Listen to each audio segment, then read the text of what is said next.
तर चला मंडळी, आज ना ब्लॉग नसून ना एक स्टिचिंगचा व्हिडिओ असणार आहे।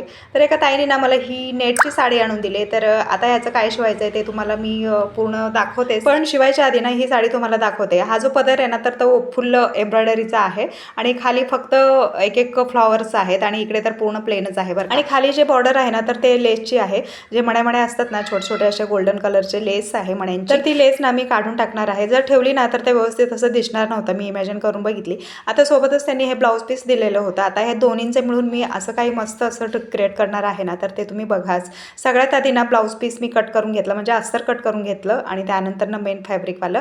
आता जे समोरचा हा डिझाईनचा भाग होता ना तर फ्रंट साईडला आलाच नाही आहे, तेवढाच तुकडा राहिला होता। म्हटली मी ते टाकून दिलं आणि बॅक साईडला ना प्लेन असा भाग मी घेतलेला आहे आणि दोन्ही सुद्धा माझे इथे रेडी झालेले आहेत, फ्रंट आणि बॅक साईड। बॅक साईडला डिझाईनचा भाग नव्हता आणि फ्रंट साईडला मी डिझाईनचा भाग घेतलेला आहे आणि गळा वगैरे त्याच्यावरती चाखून घेतली आणि त्यानंतर ना आता नेट फॅब्रिक म्हणजे कट करून घेते मी।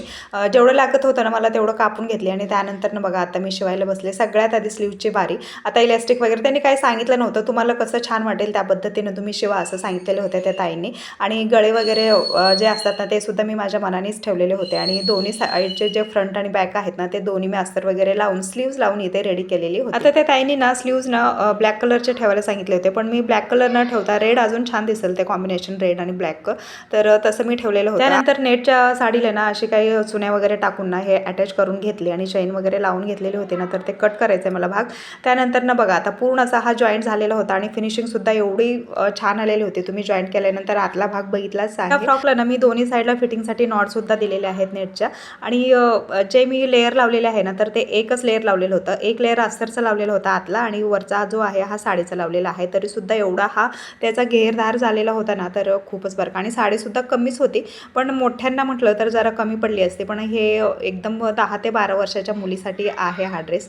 तर बघायचा फायनल लुक असा काही झालेला होता, तर खूप सुंदर असा मी जेवढे पण आत्तापर्यंतचे ड्रेस शिवलेले आहेत ना तर त्या ड्रेसमध्ये फिनिशिंगसह ह्या ड्रेसचा ना लुकच वेगळा आलेला होता, तर खूपच भारी बरं का।